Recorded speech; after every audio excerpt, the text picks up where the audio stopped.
Manipur da ahan boina chahi humfutra mapan suraba ahal amada bilateral common iliac artery aneurysm ge complex Oiba Aorto-Biliac bypass surgery mai Paakna Regional Institute of Medical Sciences RIMS Imphal da Pangthokhre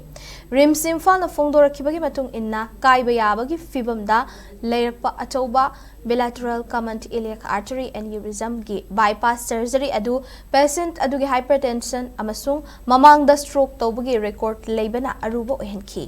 masina maram oiduna haksangi yet thangba saru sonthahanki adu moinamak singna bakaya thengnarabasu haisinglaba doctor gi team amana tha asigi hokiba tang tara mangada mai Paakna bypass surgery tawraga mamang chayolda discharge tawki bypass surgery adugi surgical team adu cardiothoracic and vascular surgery CTVS ki head of the department Professor Thokchom Chitona Luchinki cardiac anesthesia team aduna Professor L Pradeep Kumar amasung Dr Ningri Sengil na Luchinki general surgery team gi oina Professor Laitonjam Chinglen Sanana Luchinki amaromda RIMS Imphal na thasigi open heart surgery tarahumdoi pangthok pangamki madugi manungda atrial septal defect AST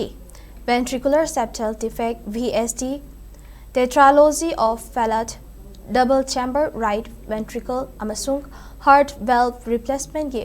procedure sing yauri high riba surgery sing adu Dr Syam Kumar Tingamna meeting makhada chathakibani